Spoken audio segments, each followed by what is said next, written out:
Greetings from the most fun-filled, bright, and beautiful day from the heart of Istanbul. Starting off from a very classic and flavorful Turkish breakfast alongside the Marmara Sea and the incredible views, of course. After that, a turquoise tale of cruising around the Bosphorus, seeing all of the historical and significant landmarks of Istanbul. From there on, sweet street walks in the evening and visiting the very famous and colorful Arasta Bazar, which is filled with Turkish culture and tradition. Listening to the heartwarming rhythmic Azan of Sultanahmet and Ayasofya, and finally, to top it all off, my surprise birthday at our favorite Hafiz Mustafa. Come along with us in our episode 2 of Istanbul from Our Eyes.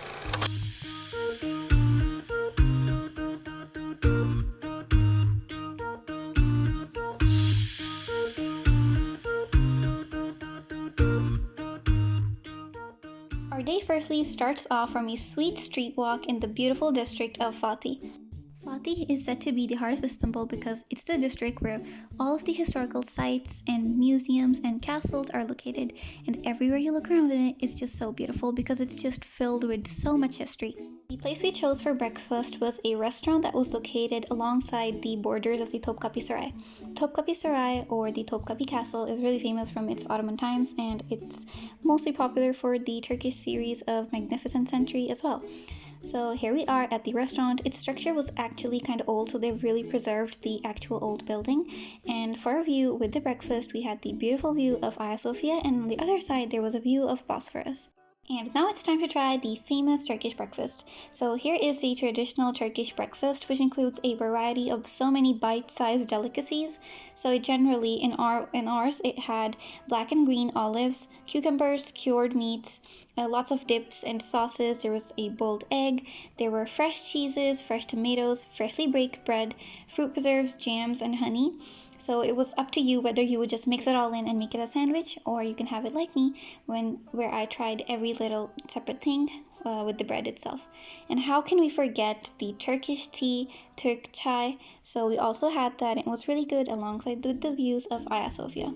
After having breakfast, we strolled around this restaurant for a bit because, as I said earlier, it was in the borders of Topkapi. So there was this cool little garden, and outside there were benches where these cute little cats were sleeping. How can we forget that it's Istanbul and there's going to be lots of cats here? After having breakfast, we decided to explore more outside. So here you can see the actual borders of the castle of this restaurant. And this restaurant was actually located alongside the Marmara Sea as well, which is a part of the Bosphorus. So after breakfast, the weather was really good, so we decided to have a Bosphorus cruise ride.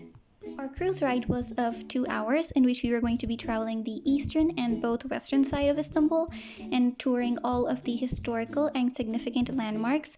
We also had a tour guide in the boat who was giving us all information about these specific historical places, why they are so important, what role they had in history, and lastly, in which king's reign were they made. So here we were just cruising around Bosphorus. The weather was so pretty, and we firstly started off the tour from the Sultanahmet, Ayasofya, and the Topkapi place. As you can see, Topkapi Saray was actually under restoration these days, the Sultanahmet as well. So here we are at the Topkapi Saray. After that, we are at the Rumeli Hisar fortress. So this wall is really significant because it played an important part in the conquest of Istanbul. Next up, we have the famous Ortaköy Masjid, and we were slowly coming towards the Çırağan Mahal, which was in the series Payitaht Abdülhamid. We also saw the Dolmabahçe. Here is again a closer view at the Ortaköy Mosque and the famous Bosphorus Bridge. Another thing you're going to see in Istanbul a lot is Turkish flag. It's just everywhere, and it looks really pretty, especially when you're in the blue waters of Istanbul, and that red color is just a really great combination. The weather was kind of getting a little bit cold and overcast, so we decided to come inside.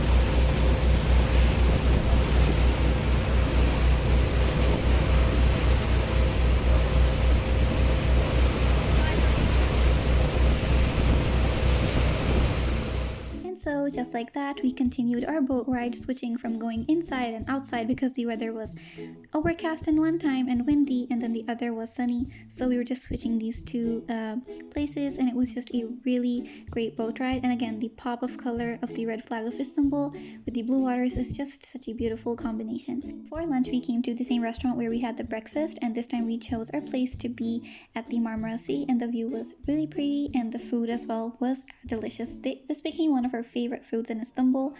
After that, we came back to our hotel and rested for a bit until we came back outside to explore the nightlife of Istanbul. Our hotel was located in a really cool place, so just a walk down in our street, there were so many restaurants and shops where we could buy so many traditional Turkish things, especially lamps and Turkish carpets. So we came to this shop which had so many cool and intricate pieces for decoration that you can put in our houses, and the details were so well carried in this. The traditional coasters, all of the pretty old historical designs, more carpets. So it was just a really cool place for a walk, and here there were so many more small little stalls as well. You might be noticing that the filming is quite quick here, but it's because every shopkeeper is just asking the tourists to come and shop at their place.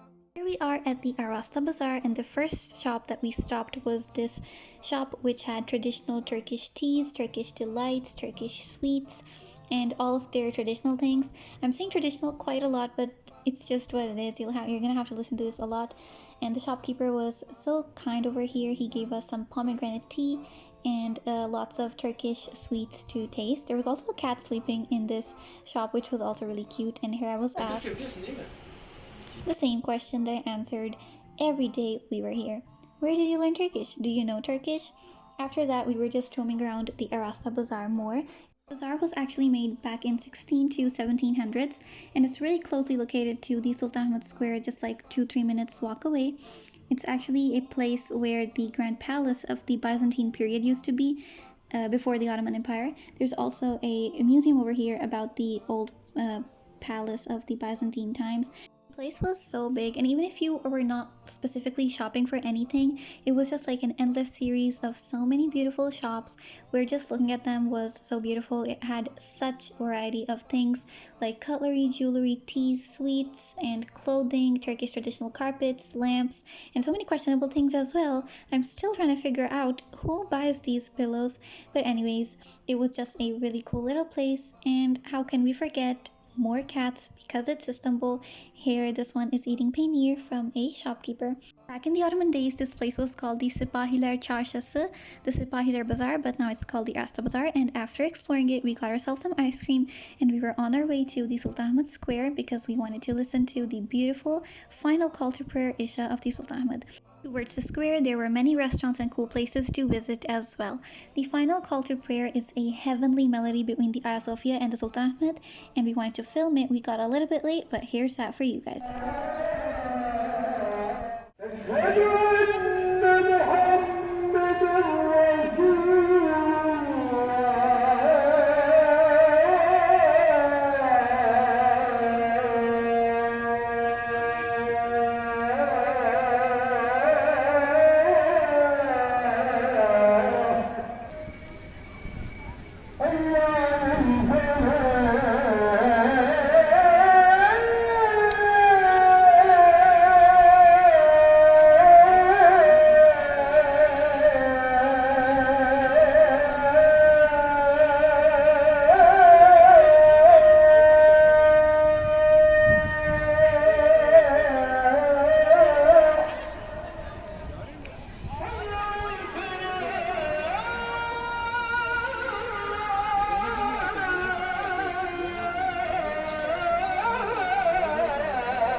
Huzurlu, sakin ve güzel. After that, we roamed around more in the Sultanahmet Square. We came to this kumpir station.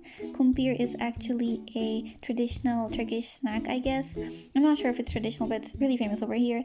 So it's just like a potato that is filled with these toppings that you can get. Ve sonunda we came to Ayasofya. We figured out that the best time to visit the place was at night because after Isha, by this time, all of the tourists return back and only a few people come to visit or the locals stay some extra time after the night prayer.